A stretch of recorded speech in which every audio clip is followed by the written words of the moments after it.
بالله من الشيطان الرجيم بسم الله الرحمن الرحيم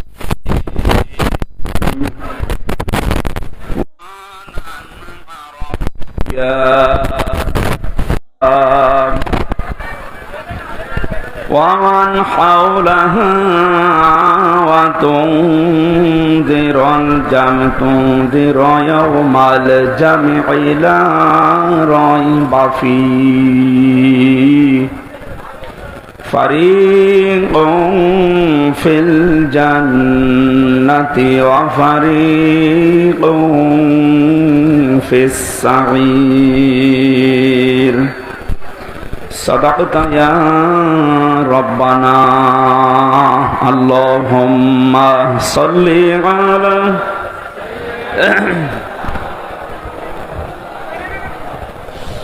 وآل سيدنا مولانا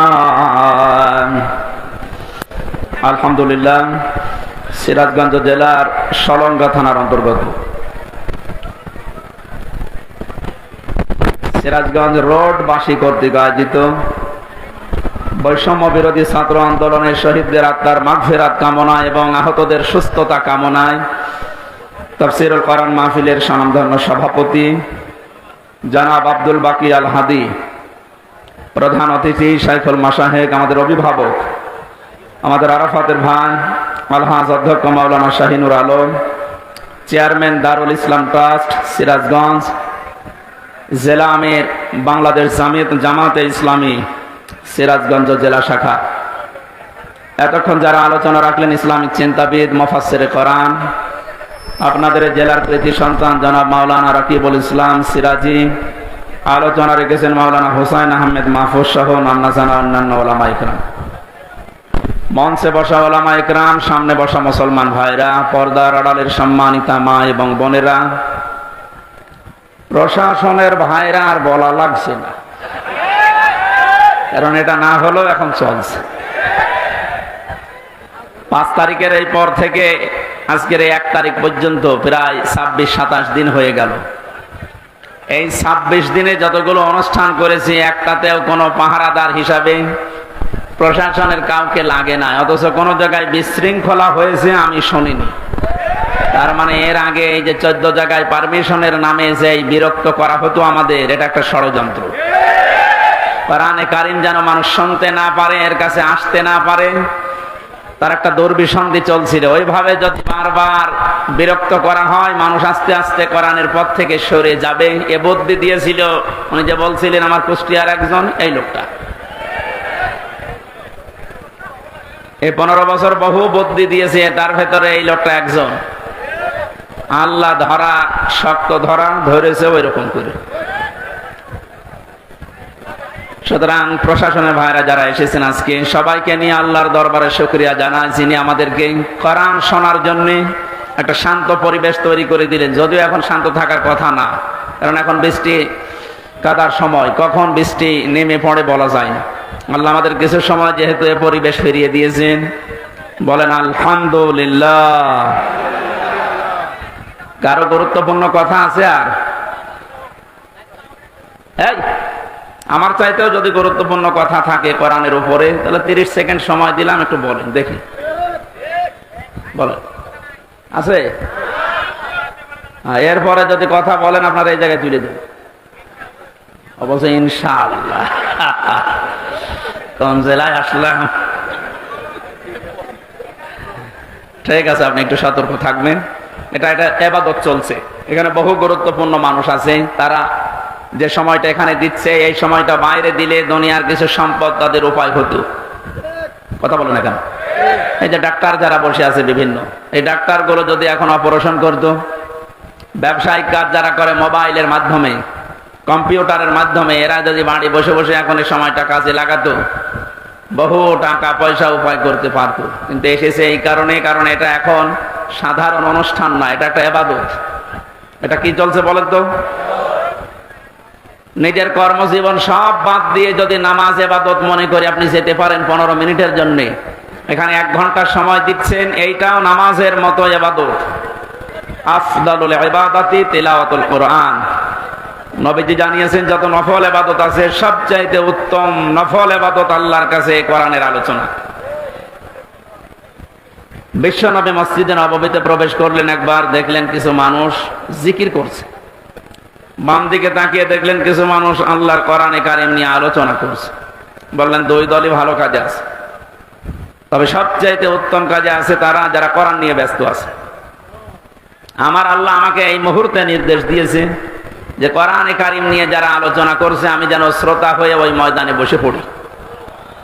সিরাজগঞ্জবাসী মুসলমান হিসাবে অবশ্যই উপলব্ধি করতে পারছেন যে অনুষ্ঠানের দাম এখন কত। নবীজি যদি এখন জীবিত থাকতেন আর এই সিরাজগঞ্জের এই গোল চত্বর দিয়ে যদি হেঁটে যেতেন, বিশ্বনবী নিজে কোরআনের সম্মানে এই ময়দানে এসে শ্রোতা হয়ে বসে পড়তেন। এরকম একটা জায়গায় আপনি বসে আছেন, মনে করবেন এই জায়গায় নবী বসতেন। জীবনের সর্বোচ্চ খুশি এখন আমরা, এই জন্য বলছি আলহামদুলিল্লাহ। বৈষম্য বিরোধী ছাত্র আন্দোলনের শহীদদের আত্মার মাগফিরাত কামনায়, এই যে শব্দটা অনেক দামি শব্দ। শহীদ যাকে তাকে বলা যায় না। আমি ব্রাহ্মণবাড়িয়া থেকে আসার সময় দেখি রাস্তার পাশে এক কবরে ব্যানার টাঙানো আছে, শহীদ ধীরেন্দ্রনাথ দত্ত। হ্যাঁ, এই যে কোরআন শরীফ আমার সামনে, সত্য কথা বলছে। এই নাম শুনে বোধা ভাগাভাগি করতেছে, মরে গেছে। কথা বলে না কেন? আমরা শহীদ আরো কিছু মানুষের নামের আগে পরে দেখতে পাই। আল্লামা শহীদ দেলাওয়ার হোসাইন সাইদি রহমতুল্লাহ আলাইহি, এটা শহীদ না? উনি সারা জীবন এই কামনা করতেন, আল্লাহুম্মা ইন্নী আসআলুকা শাহাদাতান ফি সাবিলিক। হে আল্লাহ, তুমি আমাকে যদি মরণ দাও, তোমার কাছে আমি চাই তুমি আমাকে শাহাদতের মরণ দিও। জেলখানার ভেতরে উনি কিন্তু ধুকে ধুকে মরে যেতে পারতেন, শাহাদত পেতেন, কিন্তু এমন জায়গায় আল্লাহ নিয়ে তাকে জালেমদের হাতে মৃত্যু দিয়েছে, কেউ যেন দুনিয়ায় সন্দেহ করতে না পারে যে উনি এমনি মারা গেছে। উনি যে শহীদ এটা এখন বাস্তব প্রমাণিত। এর কয়েকটা প্রমাণের ভেতরে এক নম্বরে উনি হাসপাতালে ঢোকার আগে যে হাসিটা দিয়েছিল, এটা কোনো রোগী মানুষের হাসি না, ওনাকে রোগী বানিয়ে মেরে ফেলা হবে এই কারণে ওখানে নিয়ে গেছে। সুতরাং শহীদ এই ব্যাপারে কথা বলতে হলে খুব হিসাব নিকাশ করে বলবেন। কোরআনে কারিমে আল্লাহ জানিয়েছেন, মুখ দিয়ে যেহেতু মানুষ কথা বলে এই জন্য মুখের উপরে নোটিশ দিয়েছেন, এই মুখ দিয়ে কথা বলবি না। ওয়ালা তাকুলু লিমান ইউকতালু ফি সাবিলিল্লাহি আমওয়াত বাল আহইয়াউ ওয়ালাকিন লা তাশউরুন। সূরা বাকারার 154 নম্বর আয়াতে আছে, তাফসীরে ফি জিলালিল কোরআনের ব্যাখ্যা আছে, আমি শুধু সামারাইজ করে একটু অল্প বলছি। আল্লাহ পাক বলেন মুখ দিয়ে কথা কখনোই বলবি না, শুধু একজন দুইজন না, তাকুলু বহু বচন। কেউ এ কথা জীবনেও বলবি না যে যারা শহীদ হয়েছে, যারা মারা গেছে। যদিও কয়েকদিন আগে কয়েকটা ভিডিও দেখছিলাম, আহলে হাদিস আহলে কোরআন বিভিন্ন নাম নিয়ে তারা এ কথা বলতে চাচ্ছিল বা বলিয়েছিল যে শহীদ আবু সাইদ নিজে বুক পেতে আত্মহত্যা করেছে, শহীদ হয়নি। আমি গতকালকে আবু সাইদের কবর দেখে আসলাম, কত বর্ষ দিন। সিরাজগঞ্জবাসী, শুধু আপনাদেরকে না রেকর্ড হচ্ছে, এটা তামাম দুনিয়ার মানুষকে বলছি, শহীদদের ব্যাপারে কথা বলতে হলে হিসাব করে বলবেন, কারণ আল্লাহ নিজে এটা মুখের উপরে নোটিশ জারি করে দিয়েছেন, কথা বলা যাবে না। বাল আহইয়া, আল্লাহ বলেন ওরা জীবিত, ওরা কি ওয়ালাকিন লা তাশউরুন, কিন্তু তোমরা টের পাও না। শহীদ আবু সাইদের এই আত্মদান, জীবন দানের মাধ্যমে যত মানুষ উদ্বুদ্ধ হয়েছে, যার কারণে আজ এখানে বসে আমরা কথা বলতে পারছি। আপনি কি মনে করেন ময়দানটা এত সহজ না? আজকের এই অনুষ্ঠানের জন্য কারো পারমিশন লাগে নাই, অথচ 5 তারিখের আগে অনুষ্ঠান করতে 14 জায়গায় বলা লাগতো। যাদের সাথে ঘৃণায় কথা বলা যায় না, মানুষ মনে করা যায় না, এই মানুষের কাছেও বলা লাগতো ভাই একটু লিখে দেন। কথা বলে না কেন? আমি কেন বললাম যে ঘৃণা লাগতো ওদের সাথে কথা বলতে? আমি এমনি বলি নাই, কোরআনে কারীম জানিয়েছে, ইন্নাল্লাযীনা কাফারু মিন আহলিল কিতাবি ওয়াল মুশরিকিনা ফী নারি জাহান্নামা খালিদিনা ফিহা উলাইকা হুম শাররুল বারিয়া। এই আয়াতের ভেতরে আল্লাহ যে কথা জানিয়েছেন, নিশ্চয় যারা কিতাব পেয়েছে, আমরা যারা মুসলমান কিতাব পেয়েছি না পাইনি? আমাদের কিতাবের নাম বলেন। ইহুদিরা দাবি করে ওরাও কিতাব পেয়েছে তাওরাত, খ্রিস্টানরা দাবি করে ওরাও কিতাব পেয়েছে ইনজিল। 104 খানা সহিফা কিতাব মিলিয়ে আল্লাহ পৃথিবীতে দিলেন। এই জন্য যারা কিতাব পেয়েছে, কিতাব পাওয়ার পরে যে মানুষগুলো কুফরি করে, তার মানে কিতাবের কথা জানার পরও গোপন করে রাখে। মুশরিক যারা পৃথিবীতে, এই মানুষগুলো জাহান্নামে থাকবে চিরকাল। যত সৃষ্টি আল্লাহ বানিয়েছেন সব চাইতে বড় খারাপ সৃষ্টি আল্লাহ তাদের নাম উল্লেখ করেছেন। আমরা তো তাই দেখেছি, কোরআন আমরাও পেয়েছি। আমাদের মতো নামধারী মুসলমান যাদের কাছে অনুমতি নেওয়া লাগতো, এরাও পেয়েছে। কথা বললেন না কেন? আজকে ইসলামী ব্যাংকের এক অফিসার এসেছিল দেখা করার জন্য একটু আগে। ওনার কাছে একজন বলছে, আজকে তো মাহফিল আছে এখানে আমির হামজার, যাবেন না? মানে কোন দল করে আমি জানি না, উনি ঘোষণা দিয়েছে যে যাবো কি করে, ওখানে তো তাফসীর হবে না, হবে রাজনীতি। আপনি কথা বলতে পারলেন? আমি কোরআনে মানুষ উল্টা পাল্টা ধারণা করবে আমার কথা শোনার পরে, জন্য আমি আয়াত, পারা, পৃষ্ঠা, লাইন, রুকু, সূরার নাম, তাফসীরের নাম সব বলে দেই, যে আপনি বাড়িতে মিলিয়ে দেখেন আমার কথা কোরআন হাদিসের বাইরে যায় কিনা। এরপরেও যে লোকটা কথা বলেছে যে ওখানে ওয়াজ হবে না, তাফসীর হবে না, রাজনীতি হবে, রাজনীতি কি ওয়াজের বাইরে? রাজনৈতিক জীবনে যারা ভুল করছেন, কোরআন আর হাদিস বাদ দিয়ে যারা রাজনীতি করে জাহান্নামে যাচ্ছেন, আপনাকে তো আমার বাঁচানো লাগবে। আপনি আরো বন্ধু মনে করে আসবেন, তাড়াতাড়ি না উল্টা পাল্টা ফতোয়া দিয়ে নিজেও আসেন না, মানুষের মনোসন্দেহ তৈরি করেন। যিনি কথা বলেছেন তিনি ভুল পথে আছেন। আপনি এখন যদি তাওবা না করেন যে ওখানে গেলে রাজনীতি হবে, তাফসীর হবে না, আপনি যদি একটা সজ্ঞানে বলে থাকেন, আপনার ঈমান নষ্ট হয়ে গেছে। কারণ রাজনীতি এর শব্দটা কোরআনে নেই।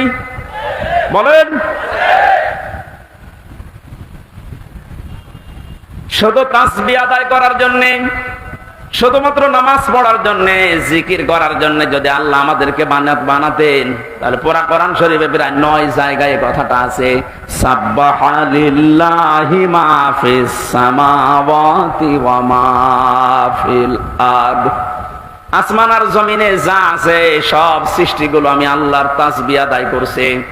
তো মানুষকে সৃষ্টি করার পরে তারাও তাসবিহ আদায় করছে, কথা আল্লাহ কোরআনে দেয়নি। মানুষকে আল্লাহ কেন দিয়েছেন এই পৃথিবীতে? ইন্নী জাইলুন ফিল আরদি খলিফা, অবশ্যই জমিনে আমি প্রতিনিধি পাঠাবো, খলিফা। কি পাঠাবো? বলেন বলেন। কেন সৃষ্টি জগতের নাম বললেন? যে জমিন আসমানে যা আছে সবাই আল্লাহর তাসবিহ পড়ছে, আর মানুষ বানানোর আগেই তিনি বললেন আমি জমিনে পাঠিয়েছি খলিফা। এই আয়াত দুইটা সামনে রাখলে বোঝা যায় মানুষকে জিকির করার জন্য, তাসবিহ পড়ার জন্য আল্লাহ বানায়নি, আল্লাহ বানিয়েছে প্রতিনিধি হিসাবে। আপনি প্রতিনিধি হিসাবে যদি এসে থাকেন, আপনার যদি ওই যোগ্যতা না থাকে, তাহলে প্রতিনিধি আপনাকে অবশ্যই নির্বাচিত করা লাগবে। কথা বলেন না কেন? এটা প্রতিনিধি নির্বাচিত করা লাগে। আল্লাহ যেটা করে দেখিয়েছেন, এদিকে তাকান, এই নির্বাচিত, নির্বাচন, এই শব্দগুলো কোরআনে কারীম থেকে নেওয়া। আল্লাহ পাক বলেন, হুয়া জিতাবাকুম ওয়া মা জাআলা আলাইকুম ফিদ-দীনি মিন হারাজ। তিনি আল্লাহ যিনি তোমাদেরকে নির্বাচিত করেছেন। কি করেছেন? নির্বাচিত কখন করা হয়? যখন নির্বাচন হয়। 15 বছর তো নির্বাচনই হয়নি, তো নির্বাচিত কিভাবে হলো? তার মানে যারা ছিল সব অনির্বাচিত। নির্বাচিত যেন করা যায় সেজন্যই তো ফিল্ড লাগবে। সমান সমান ফিল্ড না হলে আপনি নির্বাচিত করবেন কি করে? আমিরে জামাত ডাক্তার শফিকুর রহমান এইটাই তো জানাতে যাচ্ছে জাতির কাছে যে যারা দায়িত্বে আছে তাদেরকে একটু সময় দেন, তারা এই ফিল্ডটা তৈরি করে দিক। এটা ছিল না বলেই তো আপনি আন্দাজে অনির্বাচিত নির্বাচিত বলে আপনি ঘোষণা দিতেন। ফিল্ড যদি তৈরি না হয় আপনি তো আবার ওইভাবে দিনের ভোট রাতে করে বলবেন আমিও নির্বাচিত। 4-5 দিন আগে এদেরকে দিয়ে একটা ষড়যন্ত্র চলছিল। নির্বাহী আদেশের মাধ্যমে আইন মন্ত্রণালয় থেকে যারা দায়িত্বে আছে বিনা ভোটে বিনা নির্বাচনে 900 ভোটে যে মানুষগুলো আন্দাজে নির্বাচিত হয়েছি বলে ঘোষণা দিয়েছিল, একবারে উপজেলা চেয়ারম্যান মেয়র সব বাদ দিয়ে দিয়েছে। ওই মানুষগুলো শুরু করেছিল না আমরা তো নির্বাচিত। কিসের নির্বাচিত? তুমি ফিল্ড তৈরি করেছিলে। আমার তো মনে হয় এদেরকে যারা সাহায্য সহযোগিতা করেছে এই ভোটে দাঁড়ানোর মাধ্যমে নাম দিয়ে এরা অপরাধী, কারণ এরা নির্বাচিত করতে দেয়নি। এজন্য এ দল আছে ও দল আছে, সব দিকে আছে। জাতীয় পার্টির নাম ধরে বলছি এদের শাস্তি আরো বেশি হওয়া দরকার। কেউ রাজি হয় না আর তুমি আগে আগে চলে গেলে মানে। আল্লাহ বলছেন হুয়া জিতাবাকুম, তিনি নির্বাচিত করেন। নির্বাচন না হলে উনি নির্বাচিত করবে কি করে? আর নির্বাচিত করার জন্য আল্লাহ প্রতিনিধিদের মাধ্যমে এটা তৈরি করেছেন। আমরা এখন নির্বাচিত করব কাদের, সেই কথা আল্লাহ কোরআনে দিয়েছেন। আমার নিজেরও মনে হচ্ছে যা বলছি সবই তো রাজনীতি। আসলে এইটাই রাজনীতি। আপনি যেটা করতেন কোরআন হাদিস বাদ দিয়ে ওটা দুর্নীতি। আর আমি কোরআন দিয়ে যেটা প্রমাণ দিয়ে বলছি আপনাকে বাঁচানোর জন্য, এইটাই আসল রাজনীতি। কাকে নির্বাচিত করবেন? কোরআনে কারীম জানিয়েছে সূরা নিসা 5 নম্বর পারার 6 নম্বর পৃষ্ঠার 9 নম্বর লাইনের 59 নম্বর আয়াতে আছে, প্রথম অংশে পাবেন। এটা তাফসীরে ইবনে কাসিরেও আছে, ফি জিলালিল কোরআনেও আছে। ব্যাখ্যাগুলো লম্বা করে বলতে গেলে সময় যাবে আর কণ্ঠ পারবে না, এইজন্য আমি খুব সামারাইজ করছি, বোঝার জন্য বলছি। ইয়া আইয়ুহাল্লাযীনা আমানু আতিউল্লাহা ওয়া আতিউর রাসূলা ওয়া উলিল আমরি মিনকুম। এখানে আলেম বসে আছে, যারা এখানে বসেন কোরআন হাদিস তারা একটু খেয়াল করবেন, যারা বসেন না তারা আরে অ্যাক্টিভ হবেন যেন বাড়ি যেয়ে মিলাতে পারেন। আল্লাহ ডাক দিয়েছেন ইমানদারেরা আমার আনুগত্য করো, আমার রাসূলের আনুগত্য করো। আর তোমাদের ভেতরে যারা উলিল আমর নেতৃত্ব দেয়, নেতা যারা, তাদেরকেও মেনে চলো। প্রশ্ন আমার এখানে আতিউ, এটা ফেল ভার্ব, এটা ক্রিয়া। এই শব্দটা আল্লাহ নিজের নামে রাসূলের নামে দিয়েছেন, কিন্তু উলিল আমরের আগে দেয়নি। এই কথা বলেন না কেন? শুধু জি বলা না, এটা নিয়ে যাওয়া লাগবে যা একটা বাড়িতে। তাহলে ওই যে লোক ইসলামী ব্যাংকের অফিসারের কাছে বলেছে যেখানে রাজনীতি হবে ও জীবনের কথা বলবে না। আতিউ শব্দটা আল্লাহ নিজের নামে রাসূলের নামে দিলেন, উলিল আমরের আগে দেয়নি। কেন দেয়নি? কারণ আল্লাহ রাসূলকে মানা লাগবে, কোনো প্রশ্ন করা যাবে না। কথা বলে না কেন? কিন্তু উলিল আমর যদি মেনে চলতে হয়, যেহেতু ওনারা আল্লাহকে তো আপনি এখানে পাচ্ছেন না, রাসূলকে পেয়েছিলেন কিন্তু এখন নেই, কিয়ামত পর্যন্ত তিনি আসবেন না, কিন্তু উলিল আমর তো আসবে। এই জন্য উলিল আমরকে যদি আপনি মেনে চলতে চান, দেখতে হবে উপরে বর্ণিত এই দুইটা আছে কিনা, আল্লাহ রাসূলকে ওই লোকটা মেনে চলে কিনা। আপনি যাকে নেতা মানবেন, যার নেতৃত্বে চলবেন, যাকে আপনি নির্বাচিত করবেন, আমি এই শব্দগুলো কি বানাচ্ছি? হুয়া জিতাবাকুম, এ জিতেবা মানে নির্বাচিত করা। নির্বাচন না হলে নির্বাচিত করা যায় না। আল্লাহ তাহলে নির্বাচনের মাধ্যমে নির্বাচিত করেছেন আমাদেরকে। কোটি কোটি মানুষেরা উম্মত হওয়ার জন্য আশা পেশ করেছিল, আকাঙ্ক্ষা, কিন্তু আল্লাহ তাদের বাছাই করেনি। আল্লাহ শুধু আমাদের মতো মানুষগুলোকে উম্মতে মুহাম্মদী নির্বাচিত করেছেন। সুবহানাল্লাহ বলতে পারেন না? মুসা নবীর মতো, ঈসা নবীর মতো এত বড় পাওয়ারফুল নবীরা আকাঙ্ক্ষা করেছিল যে আমরা নবী হয়েছি ভালো, কিন্তু নবী না হয়ে যদি মুহাম্মদুর রাসূলুল্লাহর উম্মত হতে পারতাম তারপরও ভালো হতো। আল্লাহ বলেন না। একজনেরটা কবুল হয়েছিল হযরত ঈসার, এজন্য তিনি আসবেন দুনিয়ায় আবার নবী হয়ে না, উম্মত হয়ে। মুসা নবীর মতো এত বড় নবীর দোয়া কবুল আল্লাহ করেননি যে না তোমারটা হবে না। আপনি টের পাচ্ছেন যে নির্বাচিত হয়ে আমরা কত দামি জায়গায় আছি। ও বাংলার মুসলমানেরা, আজকে এই ওয়াজটা যদি আপনি বাড়ি নিয়ে যেতে না পারেন, এরকম ওয়াজ 1 বছর পরে একদিন না, প্রতিদিন 24 ঘন্টা হলেও আপনার কোনো কাজ হবে না। এই জন্য আতিউ শব্দটা আল্লাহ দেওয়ার কারণে আল্লাহ রসুলকে মানতে গিয়ে আপনি কোনো প্রশ্ন করতে পারবেন না, বুঝে আসুক আর না আসুক। হয়তো আপনার স্বল্প জ্ঞানে বুঝে আসছে না, কথা বলেন না কেন? তা আল্লাহ আপনার চাইতে ভালো বোঝে না, বোঝে না? কিন্তু উলিল আমর যারা, এদেরকে মানতে হলে মাস্ট বি, অবশ্যই দেখা লাগবে লোকটা আল্লাহ রসুলকে মেনে চলে কিনা। যদি মেনে চলে তাকে মানা ফরজ, যদি মেনে না চলে তাকে মানা হারাম। হযরতে সাদ ইবনে আব্দুল্লাহ ইবনে সাদ রাদিয়াল্লাহু তাআলা আনহু বিবাহ করার পরে খোরমা বিলি করলেন, মিষ্টি বা খোরমা খেজুর। মোনাজাত কমপ্লিট হয়ে গেছে, বিয়ে শেষ, বাসর ঘরে যাবেন। হঠাৎ করে এক কাছের চিঠি নিয়ে এসেছে, ডাক দিয়ে বলে, আব্দুল্লাহ খলিফাতুল মুসলিমিন হযরত ওমর চিঠিটা পাঠিয়েছে। উনি চিঠি খুললেন, ওখানে লেখা দেখলেন, ও আব্দুল্লাহ, যেখানে থাকো আমি রাষ্ট্রের দায়িত্বে আছি। ওমর, আমি তোমার উলিল আমর বলছি, আমি তোমার উলিল আমর বলছি, যেখানে থাকো চিঠি পাওয়ার পরে সঙ্গে সঙ্গে দেখা করো, তোমার জিহাদের ময়দানে পাঠাবো।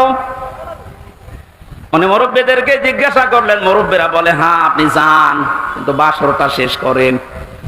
হযরত আব্দুল্লাহ ওই মজলিসে উঠে দাঁড়িয়ে কোরআনের কয়েকটা আয়াত পড়ে তাদেরকে জানিয়েছিলেন, ইয়া আইয়ুহাল্লাযীনা আমানু মা লাকুম ইযা ক্বিলা লাকুম ইনফিরু ফী সাবিলিল্লাহি সাকালতুম ইলাল আরদ আরাদিতুম বিল হায়াতিদ দুনিয়া মিনাল আখিরাহ ফামা মাতাউল হায়াতিদ দুনিয়া ফিল আখিরাতি ইল্লা কলিল। সূরা তাওবার ভেতরে আছে, আমি শব্দটা বোঝানোর জন্য আয়াতটা পড়লাম, খুব ভালো করে মিলান। তিনি মুরব্বীদেরকে বললেন, হে আমার মুরব্বীরা, আমার মাথার তাজ, আপনারা, সম্মান করি আপনাদের। আল্লাহ কি ডাক দিলেন আমাকে, ঈমানদারেরা, যখন তোমাদেরকে আল্লাহর রাস্তায় বের হওয়ার জন্য বলা হয়, তখন তোমরা মাটি কামড়িয়ে পড়ে আছো। তোমরা কি দুনিয়ার জীবন পেয়ে সন্তুষ্ট হয়ে গেলে? অথচ আখিরাতের তুলনায় দুনিয়ার জীবন একেবারেই সামান্য। তার মানে এই ময়দানে আমাকে এখন পাঠাতে যিনি চাচ্ছেন, উনি সাধারণ মানুষ না, উনি হচ্ছে উলিল আমর। কেন? হযরত ওমর যেহেতু আল্লাহ রসুলকে মেনে চলে, এই জন্য ওমরকে মানা এই মুহূর্তে ফরজ। কথা বুঝলেন?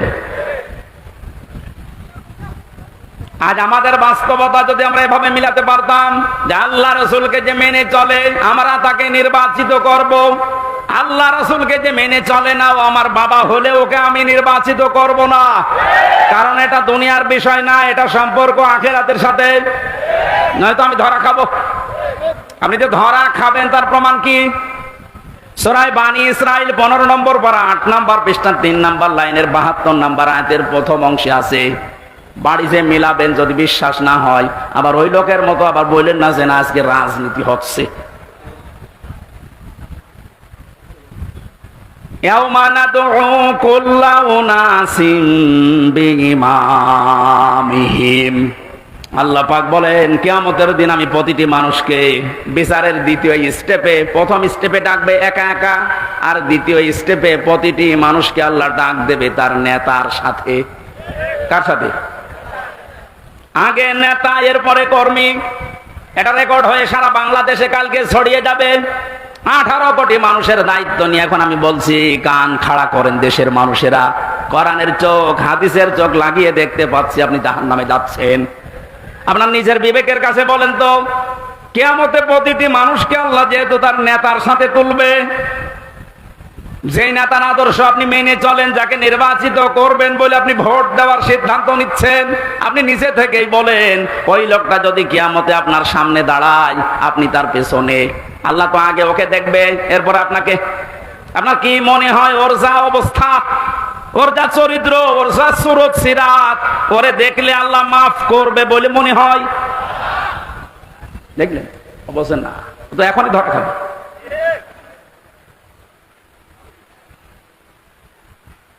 আপনি নিজে এখনই বললেন যে আমি যার পেছনে আছি, অন্তত যাকে নির্বাচিত করতে চাই বলে সিদ্ধান্ত নিচ্ছি, ভোট দেব বলে আমি মনে মনে করছি, এই লোকটার সাথে কিয়ামতে আল্লাহ ডাকলে আমারে মাফ করবে না, নিজে বলল।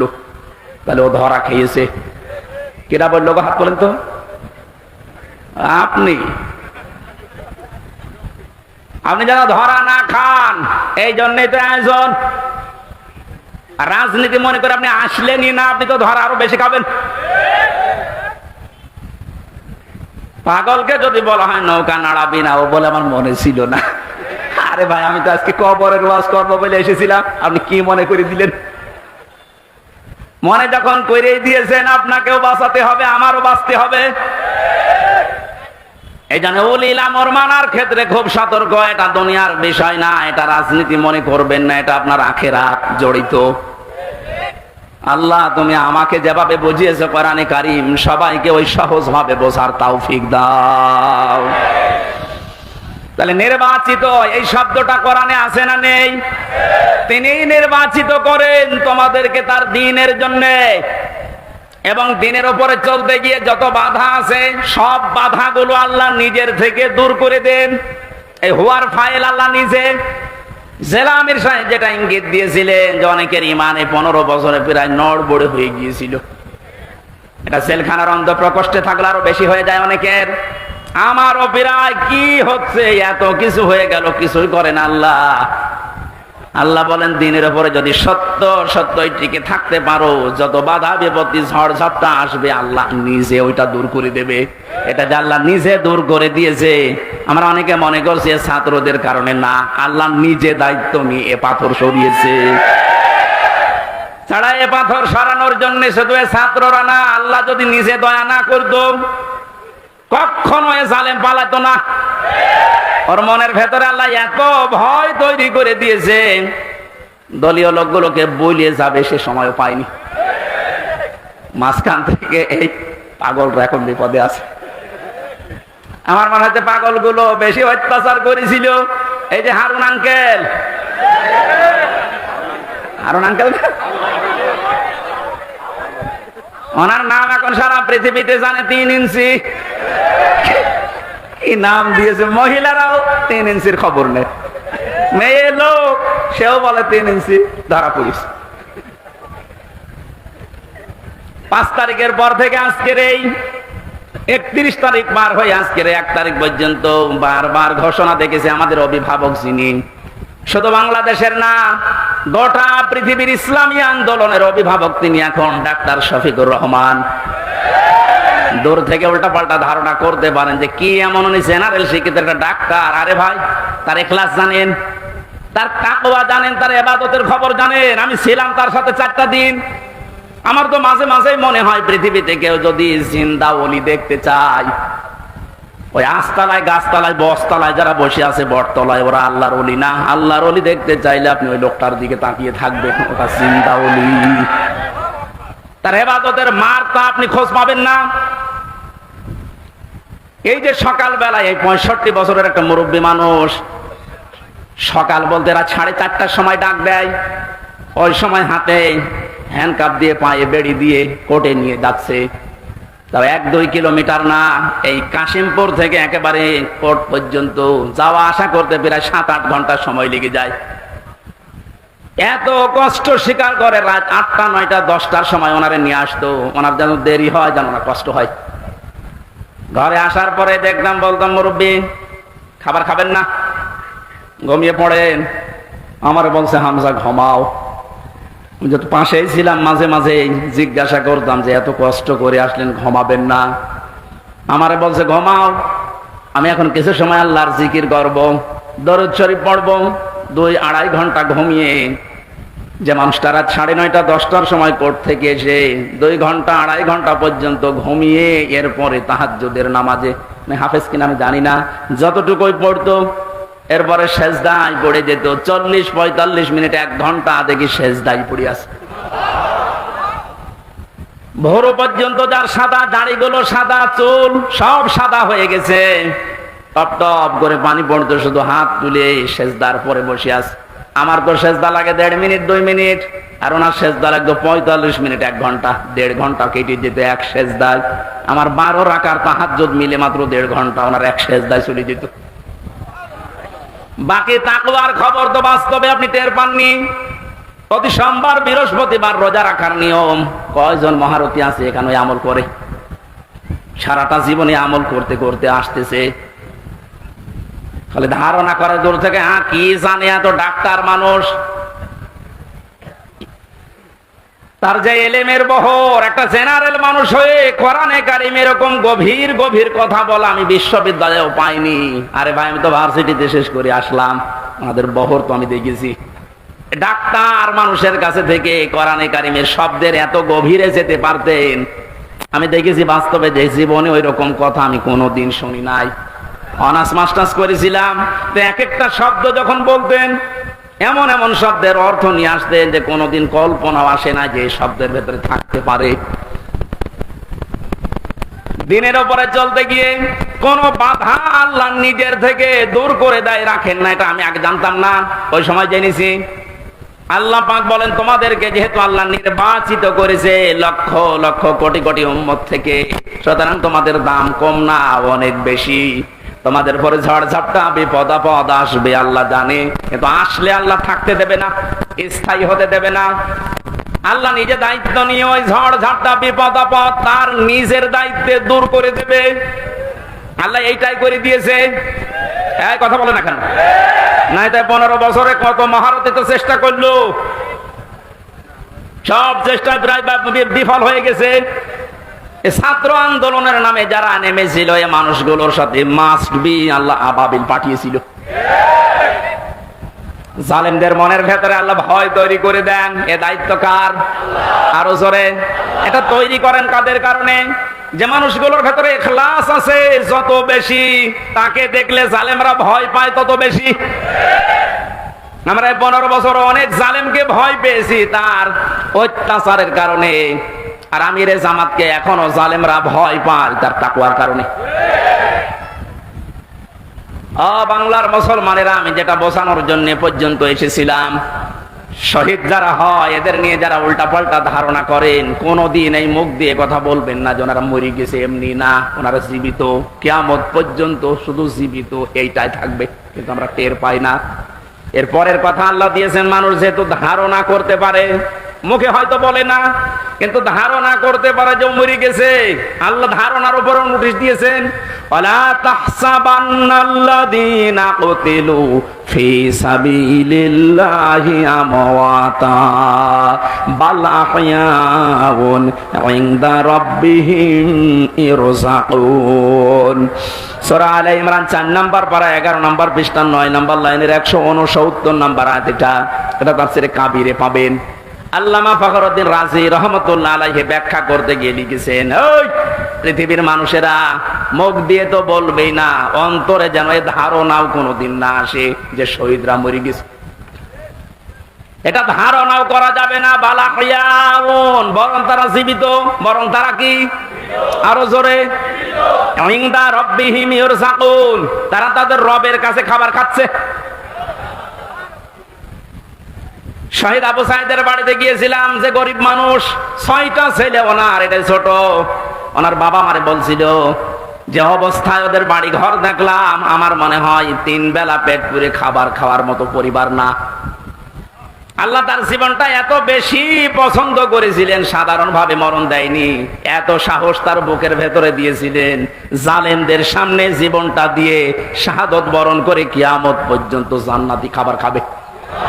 কোন সন্দেহ নেই, এতে কিয়ামত পর্যন্ত আল্লাহ খাওয়াবে। কারণ যেহেতু মরে না, জীবিত থাকে, আর জীবিত থাকলে খাওয়া লাগে, খাওয়া লাগে না? আর খেলে রক্ত গোশত তৈরি হয়, খাবার খেলে মানুষের রক্ত গোশত তৈরি হয়। ওই দিন আমার মাহফিল, দিন রাতের বেলা গিয়েছিলাম ওখানে, রাত 9:30টার পরে অনুষ্ঠান ছিল আমার গাইবান্ধার গোবিন্দগঞ্জে। ওখানে এসে উঠলাম, জেলা আমির সাহেব এসে আমার বলছে, আমির হামজা, 1 মাস আগে এখানে সাব্বির নামে একামতে দিনের একজন, ওকে মেরে ফেলা হয়েছিল। 1 মাস পরে ওর কবর খুঁড়ে কবর ভেঙে গেছে বৃষ্টিতে, দেখলাম ওর কবরের ভেতর থেকে তাজা রক্ত পাওয়া যাচ্ছে। সিরাজগঞ্জবাসী আল্লাহর কসম করে বলছি, কোরআনের আয়াত আমি 100% বিশ্বাস করি। শাহাদত বরণ করলে সত্যি এরা কিন্তু মরে না, এরা জীবিত। আর জেগে থাকলে যেহেতু খাওয়া লাগে, আর খেলে মানুষের রক্ত, গোশত, চর্বি, চামড়া তৈরি হয়। 1 মাস পরে এই জন্য কবর ভেঙে যাওয়ার পরে দেখা যাচ্ছে ওর রক্ত টাটকা রক্ত। তার মানে আল্লাহ 1 মাস তাকে না খাওয়িয়ে রাখে নাই। না খাওয়িয়ে রাখলে তো পাওয়া যেত না। কথা বলেন না কেন? একটা বাস্তব আর একটা প্রমাণ দিচ্ছি, হাদিস। হযরতে হামজা রাদিয়াল্লাহু তাআলা আনহু, তার একটা ছোট্ট মেয়ে ছিল। সে শহীদ হওয়ার পরে নবীজির কাছে এসে বলেছিল, ভাই আমার বাবা যে শহীদ হয়েছে, আপনার মুখে আমি শুনেছি কোরআনে আছে যে শহীদরা মরে না, জীবিত, ওরা নাকি জান্নাতে ঘুরে বেড়ায়। আমার বাবা যে শহীদ হয়েছে জীবিত, আমি এটা দেখতে চাই। নবীজি বললেন, বোন আমার কি করে দেখাবো এখানে তোমাকে? হঠাৎ করে ছোট মেয়েটা আকাশের দিকে তাকিয়ে বলছে, আব্বু আমি এখানে। নবীজি বলছেন, বোন কাকে ডাক দাও? বলছে, আব্বু ওই যে পাখা লাগিয়ে কার সাথে যেন উঠতেছে। বিশ্ব নবী বলেন, বোন আমার, ওটা দুনিয়া না, ওটা জান্নাতের ভেতরে তোমার বাবা জান্নাতের পাখি হয়ে উঠতেছে। এই লোকটাকে 70 টুকরা করা হয়েছিল। এক লজ্জা স্থান কেটে 3 টুকরা করেছে। বিভিন্ন জায়গায় ছড়িয়ে ছিটিয়ে দিয়েছে, উহুদের ময়দানে, পাহাড়ি এলাকায়। সাহাবায়ে কেরাম তার লাশ টুকরা টুকরা গুলো এনে যখন এক জায়গায় করলেন, কয়েকটা টুকরা আর পাওয়া যায়নি, এমন দূরে দূরে তারা ফেলে দিয়েছে। নবীজি নিজের চাদরটা দিয়ে হযরতে হামজাকে ঢেকে দিলেন। মাথা থেকে হাঁটু পর্যন্ত ঢেকেছিল হাদিস এটা, পার বেরিয়ে থাকে, ঢাকা যায় না। আল্লাহর নবী মুহাম্মদ রাসূলুল্লাহ নিজে সাহাবীদেরকে দিয়ে পাহাড়ি এলাকার লতা পাতা দিয়ে তার পাটা ঢেকে দিলেন, কবরে রাখলেন। যেহেতু জানা তার জন্য কাফন দাফনের জন্য ধোয়ানোর কোন লাশ ধোয়ানোর সিস্টেম নেই। শহীদরা মরে গেলে ধোয়ানো লাগে না, যেভাবে ইন্তেকাল করবে, শাহাদত বরণ করবো, ওইভাবেই কবর দেওয়া লাগবে। কারণ কিয়ামতের দিন উনি ওইভাবে আল্লাহর সামনে উঠে দাঁড়াবে। আপনি যদি দেখবেন আবু সাঈদ কিয়ামতে যখন উঠবে, 4টা গুলি লেগেছে যেখানে যেখানে, ওইটা নিয়ে দাঁড়াবে ঠিক ওইভাবেই। আল্লাহ জিজ্ঞাসা করবে, আবু সাঈদ তোমার শরীরে এতগুলো গুলি, রক্তের দাগ কেন? বলবে, আমি সালেমদেরকে হটানোর জন্য, মানুষের অধিকার প্রতিষ্ঠার জন্য চেষ্টা চালিয়েছিলাম। শেষ পর্যন্ত জালেমরা আমার বুকে, আমার পেটে, আমার মুখের উপরে গুলি লাগিয়েছে। যে সমস্ত জায়গায় গুলি লেগেছে, ওই জায়গাগুলো একেবারে জিন্দা নিয়ে তোমার সামনে আমি হাজির হয়ে গেছি। হযরতে হামজাকে আল্লাহর নবী কবরে রাখলেন। এই ডিস্টার্ব হচ্ছে কেন? ডাক দিয়ে বলেন হামজাকে, রব্বুল আলামিন এই যে আমার চাচাকে আমি কবরে রাখলাম, এখন পর্যন্ত আমার চাচার উপরে আমি রাজি আছি, খুশি আছি। মাবুদ আমি তোমার গোলাম হয়ে বলছি, তোমার রসুল হয়ে দাবি করছি, আমার চাচা হামজার উপরে তুমি রাজি হয়ে যাও। নবীজি বলেন, যদি আমি রাজি হয়ে গেছি, আল্লাহ তুমি রাজি হয়ে যাও। আল্লাহ দেরি করবে? দেরি যে করে না, এই আয়াত তার প্রমাণ তাফসিরে পেয়েছি আমি। ওনাকে কবর দেওয়ার 30 বছর পর কবরটা ভেঙে গিয়েছিল। মদিনা একটা ঢল হওয়ার কারণে দেখে রক্ত ভেসে আসতেছে পানির ভেতরে। ওই সময় হযরতে হামজার সাথে যারা ছোট বয়সে যুদ্ধ করেছিল, তারা এখন মুরব্বী হয়ে গেছে। রক্ত অনুসন্ধান করতে করতে গিয়ে দেখে 30 বছর আগে মুহাম্মদুর রাসূলুল্লাহর চাচা হযরতে হামজাকে ওরা যেখানে যেখানে আঘাত করেছিল তরবারি দিয়ে, ওই জায়গাগুলো দিয়ে ফিনকি দিয়ে রক্ত বের হচ্ছে। বাংলার মুসলমানেরা ভালোভাবে মিলান, আল্লাহ যে আহইয়াউন দিয়ে শেষ করেননি, ইনদা রাব্বিহিম ইরযাকুন, তারা তো জীবিত এবং খাবার খায়। উনি যে খাবার খেয়েছে তার প্রমাণ 30 বছরের তাজা রক্ত। কথা বলেন না কেন? এই জন্য কোনদিন এই ধারণা করবেন না যে যারা শহীদ হয়ে গেল এরা মরে গেছে, বলবেন তো নাই, ধারণাও করা যাবে না। এই শহীদদের আত্মার মাগফিরাত আল্লাহ ওদেরকে এমনিতেই মাফ করে দিয়েছে। কারণ কি? ওয়ালিয়াকুলামাল্লাহুল্লাযীনা আমানু ওয়া ইয়াত্তাখিযা মিনকুম শুহাদা আল্লাহু লা ইউহিব্বুয যালিমিন। রব্বুল আলামিন বলেন, কিছু মানুষকে আমি সাধারণভাবে মরণ দিতে চাই না, যার ঈমান এবং যার অ্যাক্টিভিটিস কাজকর্ম আমার কাছে পছন্দ হয়, ওই মানুষটাকে আমি আল্লাহ শাহাদাতের মরণ দিয়ে ধন্য করে দেই। আর জেনে রাখো আয়াতের শেষের কথা, আল্লাহু লা ইউহিব্বুজ জালিমিন, কোন জালেমকে আমি ভালোবাসছি না, বাসবো না। এটা মোজারে বর্তমান ভবিষ্যৎ, প্রেজেন্ট ফিউচার। এজন্য জালেম ছাড়া তাদের কপাল বড় খারাপ, আপনার দুনিয়াও শেষ, আখিরাত তো শেষই। আমি দোয়া করলেও হবে না জালেমদের জন্য, কারণ আল্লাহু লা ইয়াহদিল কওমাজ জালিমিন, জালেমদেরকে আল্লাহ হেদায়েত দিচ্ছে না, দেবে না। আমরা আর যাই করে যেন জালেম হয়ে না যায়। এই শব্দটা যেহেতু খুব গুরুত্বপূর্ণ, জালেম। আজ অনেক জালেম বিদায় নেওয়ার পরে এখন অনেকে নব্য জালেম হওয়ার জন্য চেষ্টা চালাচ্ছে। গতকালকে চুয়াডাঙ্গার একটা খবর শুনলাম, আমি কোরআনের আয়াতের সাথে মিলিয়ে আশ্চর্য হয়ে গেছি। জালেম বিদায় নিল, এ জালেম আসলো কোত্থেকে? সূরা বাকারার 114 নম্বর আয়াতটা, এই এদিকে তাকান। ওমান আযলামু মিম্মান মানাআ মাসাজিদাল্লাহি আইয়ুযকারা ফীহা ইসমুহু ওয়া সাআ ফী খারাবিহা ইলা আখির আয়াত। কোরআনে কারীম থেকে দার্স দিচ্ছিল, এক জালেম এসে বলছে এটা বন্ধ করো, এটা মসজিদের ভেতরে রাজনীতি চলবে না। আমি মিলিয়ে দেখলাম কোরআনে কারীমের আয়াত আল্লাহ মনে হয় ওর নাম দিয়েই নাযিল করেছে। আমান আসলাম, আল্লাহ বলেন বড় জালেম দেখতে চাও? আমি আল্লাহর দৃষ্টিতে সবচাইতে বড় জালেম ওই লোকটা, মিম্মাম মানা মাসাজিদ আল্লাহ, যে লোকটা আল্লাহর মসজিদের ভেতরে নিষেধ করে, আইয়ুযকারা ফীহা ইসমুহু, তার নামের জিকির করতে, তার নামের আলোচনা করতে আল্লাহর ঘর মসজিদে যারা নিষেধ করে, এরা আল্লাহর দৃষ্টিতে বড় জালেম। আমরা মনে করছি জালেম হয়তো বিদায় হয়ে গেছে, না, এখনো নব্য জালেম তৈরি হচ্ছে। এই জন্য জালেম যদি কেউ হয়ে থাকেন, বুঝে হন আর না বুঝে হন, থামেন, আপনার কপালে আগুন লাগবে।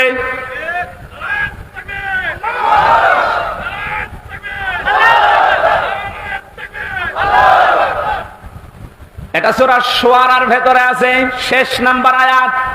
আল্লাহ বলেন অতি শীঘ্রই জালেমরা তাদের পরিণতি, তাদের আশ্রয়স্থল দেখতে পাবে। এই জালেমরা যেমন আজ দেখতে পাচ্ছে, এত বড় দরবেশ কেউ দেখলাম জুলুম করার ফল কি? দাড়ি কেটেও বাঁচতে পারে না। আল্লাহ বলেন জালেমদেরকে আমি ধরি, কারণ জালেমের বিরুদ্ধে আমার মামলা। কার মামলা? শব্দটা লক্ষ্য করেছেন?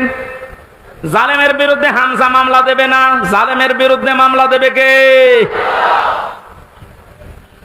ডাক্তার শফিকুর রহমান আজকেও ঘোষণা দিয়েছে কুষ্টিয়ায় যে আমরা সবাইকে সাধারণ ক্ষমা করে দিলাম, কিন্তু যে পরিবারগুলো অত্যাচারিত হয়েছে তারা যদি এখন অত্যাচারের প্রতিশোধ নিতে গিয়ে কিছু করে, ওইটার জন্য আমরা দায়ী না। শব্দটা তো আসলে ঠিক, কারণ ওয়াইন আকাবতুম ফাআকিবু বিমিসলি মা উকিবতুম বি। আল্লাহ বলেন যতটুকু অত্যাচারিত হয় প্রতিশোধ অতটুকু নিতে পারবা। আমার তো যতটুকু মনে হচ্ছে এতটুকু নিলেও জালেমরা দুনিয়ায় টিকে থাকতে পারবে না। আপনাকে ব্যারিস্টার আরমানের মতো 8 বছর যদি মাটির নিচে ওই কবরের ভেতরে রাখা যায়, আপনি যত বড় জালেম হন এমনি মরে যাবেন। আল্লাহ তো বলেছে যতটুকু করেছে অতটুকু করো, আপনি পারবেন।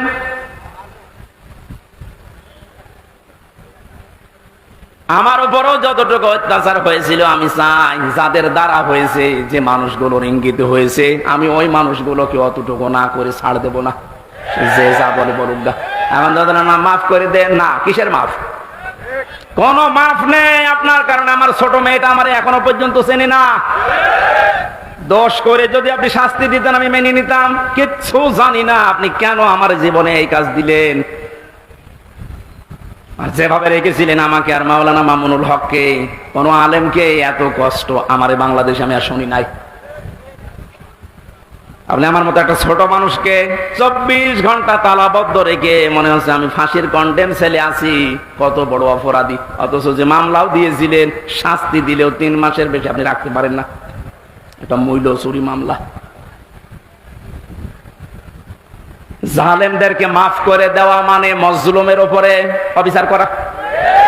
এক কথা বলছে না কেন?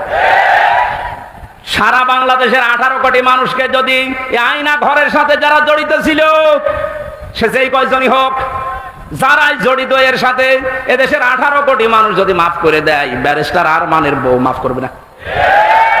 আপনি ওই জায়গায় থাকলে আপনারও মনে হতো না আমি মাফ করবো না। আপনি যদি প্রথমেই বলে দিতেন যে তাকে আমরা মেরে ফেলেছি, মেয়েটা অন্য জায়গায় বিয়ে করতে পারতো। এক কথা বলছেন এখন, এমন অবস্থায় রাখলেন তার বউটা বিয়েও করতে পারে না 1টা বছর। যুবতী মেয়ে এভাবে জীবন্ত যৌবন কঠিন বিষয়, আপনি টের পাচ্ছেন না। তাই এটা ঠিক রাখা কত কঠিন বিষয় উনি পার করেছেন। আপনি বলছেন মাফ করে দিন, মাফ করে দিন। মানে আপনার মেয়ে যদি হয়তো, এ কথা তো দুনিয়ার বিষয় না।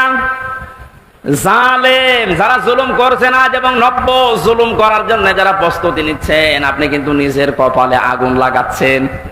এটা আল্লাহর ঘরের ভেতরে যদি আল্লাহর নাম, আল্লাহর কোরআনের কথা কেউ বলতে নিষেধ করে, এটা দুনিয়ায় সব চাইতে বড় জালেম।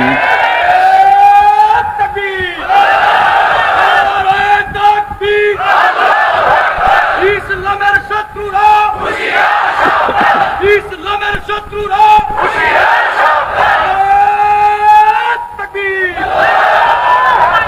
এবার একটা কঠিন আয়াত বলছি, খুব ভয়ঙ্কর। এটা আমি যে জালেম জালেম জালেম বলছি বারবার, কেন জানেন? কারণ জালেমদের বিরুদ্ধে আল্লাহ নিজে অভিযোগ দায়ের করবেন, নিজে মামলা ঠুকে দেবেন। ইন্নামাস সাবিলু আলাল্লাযীনা ইয়াযলিমুনান নাস। সূরা সূরার 42 নম্বর আয়াত প্রথম অংশে আছে, আল্লাহ পাক বলেন অবশ্যই আমি আল্লাহ নিজে মামলা দেব জালেমের বিরুদ্ধে, যারা মানুষ হয়ে মানুষের উপরে জুলুম করেছে, অত্যাচার করেছে। যারা বাংলার জালেমেরা, আপনার দুনিয়ার জীবন শেষ, আর আখিরাত তো আপনি আল্লাহর মামলার আসামি। যিনি বিচারপতি, যিনি রায় দেবেন, তিনি যদি মামলার বাদী হয়, তা আপনি তো একেবারে সরাসরি খালাস পেয়ে যাবেন। বলেন না কেন? আমার মামলার যারা আসামি, যারা বাদী ছিল, যারা আমার মামলার যারা বাদী ছিল, তারা টাকা পয়সা বহু খেয়েছে আকিস গ্রুপের কাছ থেকে। গত পরশু দিন আকিসের মালিক আমারে বলছে, হুজুর আপনাকে আমরা চাকরি দিয়েছিলাম আমাদের মসজিদের খতিব হিসাবে, ওই শয়তানরা আপনাকে পেঁচে ফেলে আমাদের কাছে কয়েক কোটি টাকা 5 তারিখের আগ পর্যন্ত নিয়েছে। যদি 5 তারিখ না আসতো, ওরা এখনো টাকা নিত। আমার মামলার আয়োজক লোকটা মেজানুর রহমান, টেকের হাটে বাড়ি। আমার মনে হয় ওরে পেলে পিটিয়ে মানুষ জনগণ মেরে ফেলবে। আর বাকিগুলোর নাম একবার বলেছিলাম ওই যে কুষ্টিয়ার এক মাহফিলে, তারা পরের দিন বলছে, হুজুর আর নাম বললেন না, কিছু হলে কিন্তু আমরা মারা পড়ে যাব। কেমন ভয় আছে জালেমরা দেখেন। তবে এই যে লোকটা, এই লোকটা 5 তারিখের আগের দিন 4 তারিখ রাত্রে টাকা নিয়েছে, এই মামলার আয়ুটা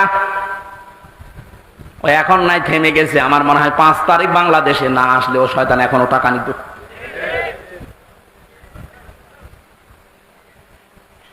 আপনারা তো আল্লাহর মামলার আসামি। আমার মামলা গত বৃহস্পতিবারে সব ঢিসমিস হয়ে গেছে, সে খারিজ করে দিয়েছে। বিচারপতি দেখে বলছে এটা মামলা হইলো, অথচ ওই বিচারপতি 5 তারিখের আগে বলতো এটা কিছু করা যাবে না। 5 তারিখের পরে এখন এই বৃহস্পতিবারে ও নিজে দেখে বলছে কি বিচার করব, কোনো মাল নেই। অনেক নিজে পড়ে পড়ে দেখছে, বলছে কোনো মাল ম্যাটারেস নেই, কি দেখে বিচার করবো, যা সব বাদ, আমাদের সবাইকে খালাস দিয়ে দিয়েছে।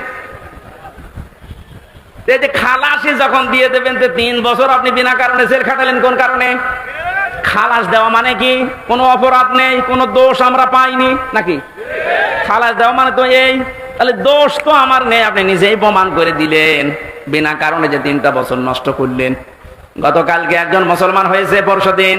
আমার মনে হয় 3টা বছরে যদি আমি বাইরে থাকতাম, এই 20 সালের আগ পর্যন্ত 53 জন মানুষ মুসলমান হয়েছিল কোরআন শোনার পর। বের হয়ে একজন হয়ে গেল। 3 বছর থাকলে আমার মনে হয় এখনো পর্যন্ত 50 জনের উপরে মানুষকে আমি জান্নাতে নিতে পারতাম। আপনি সুযোগ থেকে বঞ্চিত করে দিলেন। এজন্য জালেম যারা, তারা হামজার মামলার আসামি না। হামজার মামলার আসামি তো হবে নেই, কিয়ামতে আমি না পাপ করলে আপনি জান্নাত যেতে পারবেন না। আর সব চাইতে বড় দুঃখ আপনার জন্য, আপনি আল্লাহর মামলার আসামি। আল্লাহ আমাদের হেফাজত করুন জালেম হওয়া থেকে, বলেন আমিন। আমির জামাত শুধু একবার একটু ইঙ্গিত দিয়েছে, এক জালিমের হাত থেকে মুক্তি পেয়েছে, আর কোন জালিম যেন আমাদের মাথার উপরে বসতে না পারে। আর অনেকের এখন দেখছি চুলকানি আরম্ভ হয়ে গেছে। কোন কারণে আপনার চুলকানি আসবে? আপনি কি জালিম? তার মানে আপনি নিজের থেকেই মনে মনে ভাবছেন যে আমি এগুলো করছি, সামনেও করব, আপনিও জালিম। ঠাকুর ঘরে কে রে? আমি তো কলা খাই। অনেকে আপনার নাম বলে বলেছে, বলেন কোন কারণে নিজের দিকে টেনে নেন? পাপ যদি পূর্ণ হয়ে যায় তখন কিন্তু আল্লাহ আর ছাড় দেয় না।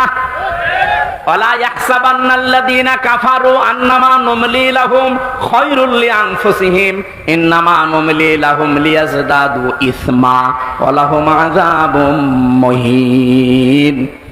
কাফেররা ধারণা করে আমাদের চেয়ার যে বসে আছি, ক্ষমতার চেয়ার, এর নরম চড়ন নেই, এটা মনে হয় আল্লাহ ভালোবেসে আমাদেরকে দিয়েছে।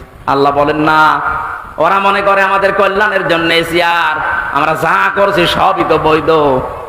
আল্লাহ বলেন তোদেরকে তোদের পাপের বোঝাটা পরিপূর্ণ করার জন্য আমি আল্লাহ চেয়ারে বসিয়ে রেখেছি। ওরা সর্বশেষ পাপের বোঝা পরিপূর্ণ করেছে ইসলামী আন্দোলন, একামতে দিন, জামাত ইসলামকে নিষিদ্ধ করার মাধ্যমে। এটা না করলে পাপের বোঝা পরিপূর্ণ হচ্ছিল না। যেই শয়তানগুলোর পরামর্শ এটা করেছিল, শয়তান এখন সব ডিম খাচ্ছে, সবগুলো ডিম খাচ্ছে, পচা ডিম। কথা বলে না কেন? লিয়াজদাদু ইসমা, ওদের পাপের বোঝা 5 তারিখের আগ পর্যন্ত পূরণ হয়নি। যেই করেছে 1 তারিখে, 4 তারিখের ভেতরে আল্লাহ সব কমপ্লিট করে দিয়েছে। আল্লাহুম আযাবুম মুহিন, ওদের জন্য অপমানজনক শাস্তি। এর চাইতে আর কত অপমান হবে বলেন? বলছিলেন না জানজেলা আমের যে কেক মারছে, আমার মনে হয় আমরাও সুযোগ পাচ্ছি না, সুযোগ পেলে আমরাও 2-1টা দিতাম। কারণ আপনারা যা করিয়েছেন আমার সাথে, কম বেশি এই দেশে যদি 10 জন আলেমকে পরিস্থিতির দিক থেকে, এলেম আমল না, শুধু পরিস্থিতির দিক থেকে 10 জন মানুষকে সারা বাংলাদেশে চেনে, তার ভেতর আমি একজন। পেটের ভেতর থেকে শুনতে শুনতে আসে যে হামজা বলে একজন আছে। গাড়িতে আসার সময় মায়ের কোলে বসে বসে কি খাচ্ছে, চিপস খাচ্ছে, আর বলছে ওই যে হামজা দাস। তার মানে ও পেটের ভেতরে শুনে এসেছে যে হামজা নাম একজন আছে। এইরকম একটা পরিচিত মানুষের সাথে আপনি আমার মাজায় দড়ি দিয়ে, মায়ের ভেতরে বেড়ি দিয়ে, তাও ডান্ডা বেড়ি, হাতের ভেতরে আপনি হ্যান্ডকাপ দিয়ে, কালো কাপড় দিয়ে চোখ বেঁধে আপনি 11 ঘন্টা টাঙিয়ে রাখলেন, আপনি মানুষ? আবার যখন দড়ি দিয়ে টেনে নিয়ে যেত আদালত প্রাঙ্গণে, মনে হতো তো ছাগল টেনে নিয়ে যাচ্ছে। আর ওই কয়েক তালা আছে তো, ওই অন্য জায়গা থেকে একে অন্যের সাথে তাকিয়ে টিপ্পনি কাটতো, ঠিকই হচ্ছে। এবার আমরাও বলি যে ঠিকই হচ্ছে। ওই আপনি সব বলেন, আপনি সব বলেন।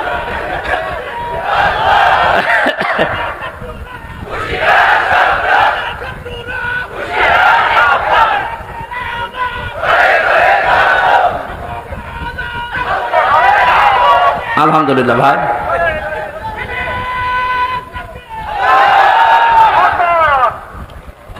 আমাদের মুরব্বী, আমাদের মাথার তাজের কথা মতো আপনাদেরকে আমরা মাফ করে দিলাম, কিন্তু আপনারা যা করেছেন, কোরআন হাদিস পড়ে যা বুঝছি, আল্লাহ আপনাদের মাফ করবে না, আল্লাহ নিজে আপনাদের বিরুদ্ধে মামলা দেবে। জালেম যারা এবং জালেম এখন যারা নতুন করে হচ্ছেন, আপনারা আল্লাহর মামলার কেসের আসামি। খুব গুরুত্বপূর্ণ বিষয়, এটা খেয়াল করে জীবন চালাবেন। যে মানুষগুলোর আত্মার মাগফিরাত এবং রূহের আহত মানুষদের সুস্থতায় কামনায় তাফসীর মাহফিলের আয়োজনে, বিশাল আয়োজনে যারা আঞ্জাম দিয়েছে, যারাই খেদমত করেছে এত বড়, আল্লাহ প্রত্যেককেই তাদের মনের কামনা বাসনা পূরণ করুন। আমরা বারবার বলছি, আমরা কিন্তু এখনো পর্যন্ত বিজয় অর্জন করতে পারি না, আমরা শুধুমাত্র স্বাধীন হয়েছি কেবল। আমরা জুলুম মুক্ত হয়েছি, এখনো পুরোপুরি না, ষড়যন্ত্র তো থেমে নেই। এই জন্য আসল বিজয় হবে তখন যখন দেখবো কোরআনে কারিম দিয়ে 56,000 বর্গ মাইল চলছে। কারণ এই দেশটায় 53 বছরে বাবা চালিয়েছে, স্বামী চালিয়েছে, চাচা চালিয়েছে, বুবু চালিয়েছে, ভাবি চালিয়েছে, সবই আমি না দেখিয়ে মুরব্বীরা দেখিয়েছে। এক কথা বলে না কেন? শুধুমাত্র এখন দেখতে বাকি আছে এইটা দিয়ে চললে কেমন লাগে, এইটা দিয়ে যেন সংসদ চলে, দেশটা চলে, দেখতে চান না?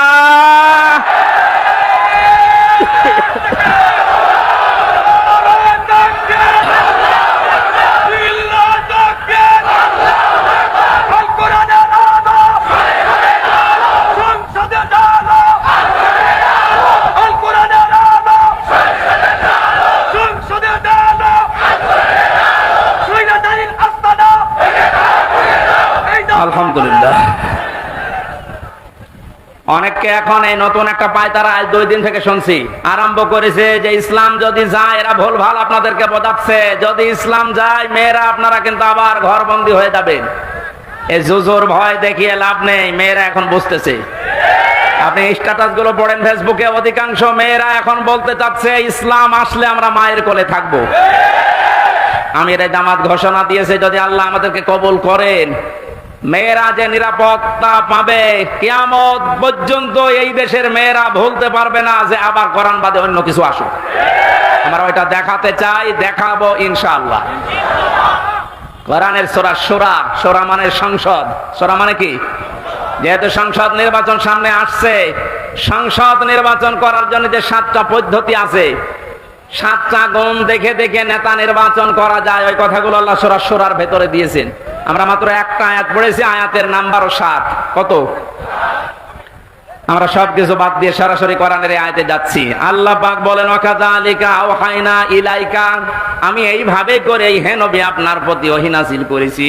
এই আয়াত নাযিল করা দেখে বোঝা যাচ্ছে এর আগেও আল্লাহ বিভিন্ন নবীদের উপরে ওহী দিয়েছিলেন নাকি? ধারাবাহিকতায় বিশ্ব নবীও পেয়েছেন।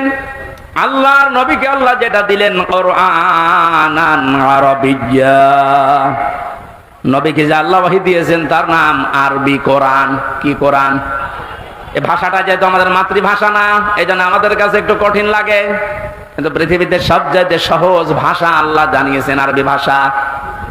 ওহী যেহেতু কোরআনে কারীম আরবি ভাষায় এসেছে, মুসলমানেরা আমাদেরকে এখন ইমানের দাবি অনুযায়ী আরবি ভাষায় শুদ্ধ করে কোরআন শিখতেই হবে, মাস্ট বি। আমি অনেক পীর সাহেবের মুরিদ, অনেক ইসলামী আন্দোলনের ভাইদেরকেও দেখেছি কোরআনে কারিমের কাছে যে ওরা দুর্বল। শুদ্ধ করে কোরআন পড়া বোঝার যে সিস্টেম গুলো চালু আছে, এটা 100 ভাগ এখন আমাদের ফলো করা লাগবে। আমি যতটুকু দেখতেছি প্র্যাকটিক্যাল লাইফে যে রিপোর্ট গুলো পূরণ করা হয়, প্রতিদিন 3 আয়াত 5 আয়াত 10 আয়াত আপনি যা পড়বেন, শুদ্ধ করে পড়বেন, বুঝবেন এবং এটা লিখে রাখবেন। এই সিস্টেম যদি কেউ 4 মাস 6 মাস 1 বছর পালন করতে পারে, আস্তে আস্তে তার শুদ্ধ হয়ে যাবে। আর এটা হওয়ার জন্য দেশে একটা বিশ্ববিদ্যালয় আছে, তার নাম জামাতে ইসলামী। আমি অন্য কোন জায়গায় এসে সিলেবাসটা পাইনি। আপনি যা যা করেছেন সবগুলো পয়েন্ট আকারে ওখানে লেখা লাগে। আপনার জীবন এমনি পরিশুদ্ধ হয়ে যাবে। নিজেকে যদি পবিত্র করতে চান, পরিশুদ্ধ করতে চান, ফিরে আসেন। আহ্বান জানাচ্ছি, দাওয়াত দিচ্ছি। নয়তো আবার বলবেন যে আল্লাহ আমি দাওয়াত পাইনি। এই জন্য দাওয়াত দিয়ে দিলাম, যদি বিশ্ববিদ্যালয়ে পড়ার ইচ্ছা থাকে, আপনি মূর্খ মানুষ হন, অসুবিধা নেই। বিশ্ববিদ্যালয়ে যদি পড়াশোনা করার মন মানসিকতা থাকে, ইচ্ছা থাকে, বাংলাদেশ জামাতে ইসলামীতে আপনি যোগ দিয়ে পড়া দেখবেন বিশ্ববিদ্যালয়ের মতো। আপনার জীবন ঠিক ওই ধাঁচে গড়ে তুলবে। একটা মানুষ সব দিক থেকে পারদর্শী হয়, অথচ লোকটা দেখেন ডাক্তার। আজকে কুষ্টিয়াতে ভাষণ দেওয়ার সময় তিনি উদাহরণ দিচ্ছিলেন, উনি কিন্তু একটা সার্জন ডাক্তার, অপারেশন করতেন। তার মানে ডাক্তারি লাইনে উনি সর্বোচ্চ। কোরআনে কারিমের লাইনে তো আমি নিজে দেখেছি তার জ্ঞানের বহর এবং শুদ্ধ। হাদিসের লাইনে উনি পাণ্ডিত্য অর্জন করেছে অনেক আমাদের মতো হাজার আলেমের চাইতেও বেশি। ইংরেজিতে বক্তব্য দিচ্ছে, অনেকে আছে ইংরেজি বক্তব্য দূরের কথা, ইংরেজির নাম শুনলে ভয় পায়। কথা বলছে না কেন? চারিদিক থেকে জ্ঞান অর্জন করার জন্য লোকটাকে যে জায়গা থেকে তুলে নিয়ে এসেছিল আল্লাহ, ওখানে যদি এতদিন থাকতেন বড় নাস্তিক হয়ে যেতেন ইনুর মতো। সেখান থেকে আল্লাহ তুলে এনে কত বড় দায়িত্ব দিয়েছে তার মাথার উপরে। এই জন্য এই বিশ্ববিদ্যালয়ে আপনিও ভর্তি হতে পারেন, এখনো সুযোগ সময় আছে। আপনাকে আমরা জান্নাতে নিয়ে যেতে চাই এই বিশ্ববিদ্যালয়ে ভর্তি হওয়ার মাধ্যমে। সাফ কথা বলছি, জীবনে গুনাহগার যদি হয়ে থাকেন, গুনাহ অল্প স্বল্প যায় থাক, যদি একামতের দিন কায়েম করা লাগবে দিন, এই আন্দোলনের সাথে একনিষ্ঠভাবে ইখলাসের সাথে লেগে থাকতে পারেন, আমি কোরআন হাতে নিয়ে গ্যারান্টি দিতে পারি আল্লাহ আপনাকে জাহান্নামে দেবে না। সূরা সফের আয়াত। আবার বলছি, ইসলামী আন্দোলন যদি দুনিয়ায় করেন, একামতের দিন কায়েম করার জন্য ইখলাসের সাথে অ্যাক্টিভিটিস নিয়ে যদি ময়দানে থাকেন, কায়েম হলে ভালো, না হলেও আপনার অসুবিধা নেই, আপনাকে আল্লাহ জাহান্নামে দেবে না। হ্যাঁ, জান্নাতেও দেবে না কয়েকটা কারণে। তার ভেতরে এক নাম্বার, আপনি যদি মা বাবার সাথে বিয়াদবি করে থাকেন জান্নাত পাবেন না। আর এই বিশ্ববিদ্যালয়ে আসলে মা বাবার সাথে বিয়াদবি করার কোনো রাস্তা খোলা নেই। সবগুলো একেবারে ট্রেনিং দিয়ে দিয়ে ওই পর্যায়ে নিয়ে যাওয়া হয়। মানুষের মতো মানুষ হওয়ার জন্য, দেশ প্রেমিক মানুষ হওয়ার জন্য এই দেশে ওপেন বলছি, ইসলামী ছাত্র শিবির ছাড়া কোনো রাস্তা খোলা নেই। আপনি যদি চ্যালেঞ্জ দিতে চান নিয়ে আসেন অন্য সংগঠনগুলো, আমি একটা শিবিরের ছেলেকে নিয়ে যাব, তামাম দুনিয়া সব নিয়ে আসেন। 100 ভাগ না হলে আমি 99 ভাগ গ্যারান্টি দিতে পারি। ওদের চরিত্র যদি 100 ভাগের 10 ভাগ ঠিক হয়, এর চরিত্র 100 ভাগের 70 ভাগ ঠিক থাকবে। আল্লাহ রাব্বুল আলামিন কোরআনে কারীমকে যেহেতু ওহী হিসাবে আরবি ভাষায় দিয়েছেন, এখানে শুনলাম একটা মাদ্রাসা আছে। আমি যে বাড়িতে ছিলাম তিনি বলছিলেন আপনাদের একটা সুযোগ আছে, আল্লাহর এই ওহীকে শিক্ষা করার জন্য এরকম মাদ্রাসায় আপনি ভর্তি হয়ে যান যে বয়সে থাকেন। কোরআন শুদ্ধ করা ছাড়া, কোরআন পড়া ছাড়া আল্লাহর নিকটবর্তী হওয়া যাবে না। ইমাম মালিক বলেছিলেন, মাবুদ তোমার প্রিয় হওয়া যায় কিভাবে? 100 বার তিনি আল্লাহকে স্বপ্ন দেখে একই কথা বলেছিলেন যে তোমার প্রিয় হওয়া যায় কি করে? আল্লাহ পাক বলেন, ইমাম মালিক কোরআন পড়ো, কোরআন পড়ো। উনি বারবার প্রশ্ন করতেন, আল্লাহ বুঝে পড়বো না বুঝে পড়বো? আল্লাহ পাক বারবার জবাব দিয়েছেন, বুঝে পড়ো না বুঝে পড়ো, শুদ্ধ করে পড়ো, তার তিলের সাথে পড়ো, আমি আল্লাহর প্রিয় পাত্র হয়ে যাবে। এজন্য আমরা যেহেতু মালিকের প্রিয় হতে চাই, এজন্য আমাদের শুদ্ধ করে মাস্ট বিয়েটা পড়া শেখাই লাগবে। আল্লাহ রাব্বুল আলামিন এর পরে বলেন, লিতুনযিরা উম্মাল কুরা ওয়া মান হাওলাহা। হে নবী, এই কোরআন দিয়ে আপনি মক্কার এবং মক্কার আশেপাশে যা আছে, এই আশপাশ বলতে তামাম দুনিয়া বুঝিয়েছেন আল্লাহ। তাফসীর ইবনে কাসিরে লিখেছে, আমান হাওলাহা মানে সমগ্র পৃথিবী। সুতরাং এখন নবী নেই, উনি থাকলে এই কাজটা করতেন। সৌদি আরব থেকে বাংলাদেশে এসে আপনাদেরকে সতর্ক করতেন। এই সতর্ক বাণী পড়া কোরআন শরীফে আছে 500টা। কয়টা? সবচাইতে বেশি যেই বিষয়টা দিয়ে মানুষ সতর্ক হতে পারে তার নাম কিয়ামত।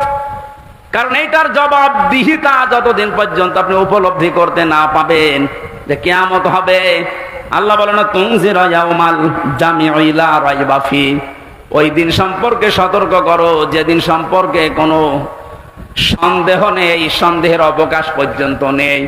মানুষের জীবন পরিচ্ছন্ন হওয়ার জন্য 8টা মাধ্যম আছে, তার 1 নাম্বার মাধ্যম এইটা যে যত বেশি জবাব দিতে হবে, আল্লাহর দরবারে দাঁড়াতে হবে, এরকম টেন্ডেন্সি যত বেশি তৈরি করবে তার জীবন তত বেশি পরিচ্ছন্ন হবে। খলিফাতুল মুসলিমিন হযরত আবু বকর সিদ্দিক রাদিয়াল্লাহু তাআলা আনহুকে তার স্ত্রী উম্মে রোমানা ডাক দিয়ে বললেন, স্বামী আমার, বাইতুল মালে যিনি দায়িত্বে আছে খাজানচিতে, অর্থমন্ত্রীকে আপনি বলেন আগামী মাস থেকে যেন আগামী মাসের যে বেতন আছে ওটা যেন অ্যাডভান্স আমাদেরকে দিয়ে দেয়। উনি বললেন, কেন? ছেলে আপনার পায়েস খেতে চেয়েছে, পায়েসের টাকা আমাদের কাছে নেই। চলে গেলেন বাইতুল মালে, ডাক দিয়ে বললেন, আমার কিছু টাকা পয়সা লাগবে, যেহেতু এ মাসের টাকা আমি নিয়ে নিয়েছি, আগাম মাসের টাকা আমার অ্যাডভান্স দিয়ে দেন। বাইতুল মালে যিনি দায়িত্বে ছিলেন তিনিও ওই রকমই তেল মারা মানুষ না। তিনি ডাক দিয়ে বললেন, খলিফা, টাকা আমি আপনাকে আগাম মাসের দিতে পারি, আপনি আগামী মাস পর্যন্ত বেঁচে থাকবেন, ওইটা লিখে দেন। উনি বলছে, টাকা আমার লাগবে না। বাড়িতে যে স্ত্রীকে বলছে, স্ত্রী আমি পারলাম না, আমাকে এই কথা শুনিয়েছে। স্ত্রী ধৈর্যশীল ছিলেন, ধৈর্যশীলা বললেন, ঠিক আছে, আপনি যখন পারলেন না, যেভাবে চলছে সংসার চলতে দেন। 15 দিন পর তিনি পায়েস রান্না করে দিয়েছে। হযরতে আবু বকর বললেন, স্ত্রী পেলে কোথায়? আপনাকে বলেছিলাম, আপনি তো অপারগতা প্রকাশ করলেন, আপনি পারেননি। আমি প্রতিদিন 1 মণ 1.5 মণ করে তুলে রাখতাম এই আটা চাউল, যাই বলেন। এই 15 দিন তুলতে তুলতে প্রায় 2 কেজি হয়ে গেছে। ওটা পাশের বাড়িতে বিক্রি করে আমি আজকে এই পায়েসের ব্যবস্থা করেছি, কোনো উল্টাপাল্টা কাজ করিনি। উনি বললেন, ঠিক আছে, সন্তান আব্দুল্লাহ ভালো করে খাও। দৌড় দিয়ে চলে গেলেন বাইতুল মালের খাজানচির কাছে, বললেন, বাইতুল মালের দায়িত্বে আছো, অর্থমন্ত্রী, আগামী মাস থেকে আমার বেতন যদি 12,000 টাকা দিতে থাকো তো 2,000 টাকা কম দিও। কেন? কারণ 10,000 টাকা হলেও আমার সংসার চলে, এটা আমি দেখেছি। আমার মনে হচ্ছে এই যে কিয়ামতের জবাব দিতে হবে টেন্ডেন্সি তার ভেতরে কোন পর্যায়ে ছিল আপনি বলেন। আর 1628 জন মানুষ দায়িত্বে আছে। দায়িত্বে যে সরকার আছে থাক, এর এই 1628 জন মানুষ শুধু এখন যদি আবু বকরের মতো এই চিন্তা নিয়ে দেশটা চালায়, আমার মনে হচ্ছে 16 ঘন্টা এই দেশটা একেবারে রোল মডেল হয়ে যাবে। এতদিন যারা রোল মডেল করেছিল, কি মডেল দেখিয়েছেন আপনি? কি মডেল দেখিয়েছেন? এটা একটা জরিপ পেলাম আজকে, এটা শোনালে আপনার মাথা খারাপ হয়ে যাবে। অবশ্যই চাক 2009 সালে পিলখানার নির্মম হত্যাকাণ্ড, আমার সাথে 1500 জন মানুষের, তার ভেতরে আমার মনে হয় 900 মানুষকে তো আমি পরিচয় করেছিলাম বিডিআর বিদ্রোহের নাম দিয়ে। এই 14-15 বছর বেকার তারা জেল খাটতেছে, কিচ্ছু জানে না। এমনও মানুষ আছে। পঞ্চগড়ে এক মুরব্বীর সাথে পরিচয় ছিল, বলছে আমি রিটায়ার করবার 1 মাস পরে, অথচ আজ 15 বছর 14 বছর আমি জেলে আছি। 2013 সালে হেফাজতের কর্মীদের শাপলা চত্বরে যে নির্মম হত্যাকাণ্ড, 2014 সালে একক নির্বাচন, 2018 সালে কোটা আন্দোলনকারীদের নির্মম নির্যাতন, 2018 সালে নিরাপদ সড়ক আন্দোলনকারীদের নির্মম নির্যাতন, 2018 সালের নির্বাচনী গায়েবী ভোট, বিরোধী দলীয় নেতা কর্মীকে গুম, খুন, হত্যা এবং আয়নাঘর, 11 লক্ষ কোটি টাকা বিদেশে পাচার, তার ভেতরে এক দরবেশী 36,000 কোটি টাকা। এটা 11 লক্ষ কোটি।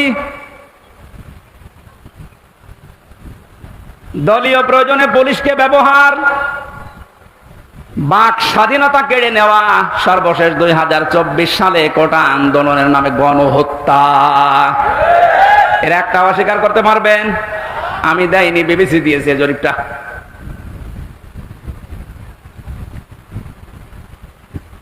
এই জন্য তো বলছি 1628 জন মানুষ যদি এই বাংলাদেশে এখন হযরতে আবু বকরের এই মন নিয়ে দেশটা চালাতে পারে, আন্দাজে উল্টা পাল্টা টার্গেট দেওয়া লাগবে না। কি রোল মডেল বানিয়েছিলেন, এই যে জরিপ এখন সামনে আসতেছে।